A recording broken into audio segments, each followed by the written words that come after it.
Class सरकोडीना को देखो, ये इसकी दूसरी जो है वो क्लास है। और मैंने आपको जिस तरह पिछली वीडियो में बताया था कि ये प्रोटोज़ा की क्लासेस हैं, तो एक के बाद एक मैं वीडियो बनाऊंगा। 5 क्लासेस हैं।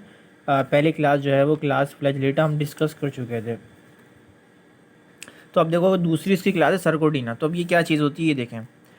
तो पहला पॉइंट इसका बता रहा है this animal have absence of locomotory organ, यानी कि इस क्लास के अंदर जितने भी एनिमल्स आएंगे उनके अंदर लोकोमोटरी ऑर्गन जो होगा ना वो एब्सेंस होगा। मतलब कोई भी ऐसा ऑर्गन उनके पास मौजूद नहीं होगा कि वो मूव कर सकें, आगे पीछे मूव कर सकें। अब फॉर एग्जांपल अगर मैं इंसानों की बात करूँ तो इंसान के पास जो है वो क्या कहते हैं टांगे दी हैं, लेग्स वगैरह दी हैं। ठीक है, इंसेक्ट की बात करूँ तो उनके अंदर भी पेयर्स हैं, पेयर्स ऑफ लेग्स होते हैं। तो ये तमाम क्या चीज़ें हैं, लोकोमोटरी ऑर्गन्स हैं आगे पीछे मूव करने के लिए। लेकिन इनके अंदर इस क्लास के अंदर जो भी एनिमल्स आएंगे उनके अंदर कोई ऐसा स्पेशल ऑर्गन नहीं होगा। दूसरा पॉइंट है इनके अंदर सीडोपोडिया होता है। सही है, सीडोपोडिया क्या होता है वो मैं आपको चले बता देता हूँ। ये देखो, ये एक एमोबा जो है एनिमल, इसकी जो है वो मैंने डायग्राम बनाई है। और ये जो प्रोजेक्शन आपको नज़र आ रहा है ना इस टाइप के, इसको हम कहते हैं सीडोपोडियम या सीडोपोडिया। ठीक है ना। और इसकी मूवमेंट को हम कहते हैं कि एमोबाइट मूवमेंट है ये। ठीक है ना, एमोबाइट मूवमेंट जिस तरह ये आगे पीछे मूव करता है ना, ये इस तरीके से आगे पीछे मूव करता है। ये इधर आगे इस तरह, ऐसे यूँ ऐसे करके। ठीक है ना, तो ये आगे पीछे इस तरह मूव करता है। तो ये सोडोपोडियम मूवमेंट आप कह सकते हैं कि सोडोपोडियम मूवमेंट भी कर रहा है या फिर एमोबाइट मूवमेंट भी कर रहा है।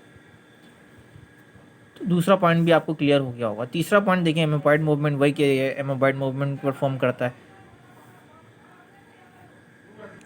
अब इसकी एग्जाम्पल्स की अगर मैं बात करूं तो इस क्लास के अंदर इसकी एग्जाम्पल्स क्या होंगी, यानी कि इसके अंदर कौन कौन से एनिमल्स आ सकते हैं।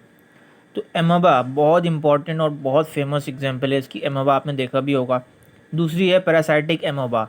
ठीक है, ये जो है यानी कि अटैक करते हैं इंसानों के अंदर, लिविंग ऑर्गेनिजम्स के अंदर। ठीक है ना।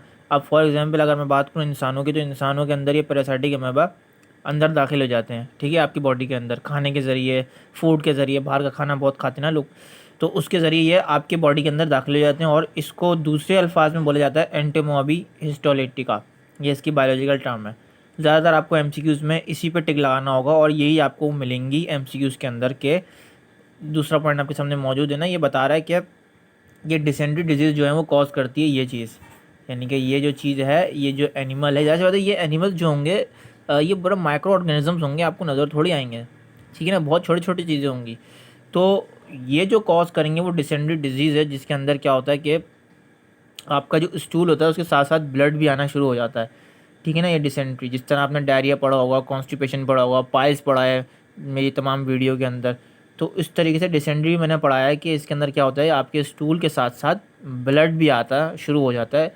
तो ये होता है क्यों है, किस वजह से होता है, ये बेसिकली इस पैरासाइटिक एमोबा की वजह से आता है। ये आपकी पेट के अंदर चले जाता है और गड़बड़ी पैदा कर रहा होता है। ठीक है ना, तो ये इतना आपको याद करना है। और ये क्लास जो है वो यहाँ तक एंड होती है। दूसरी जो है वो मैं तीसरी इसकी जो क्लास सिलियाटा है उसकी मैं अब नेक्स्ट वीडियो में पढ़ाऊँगा।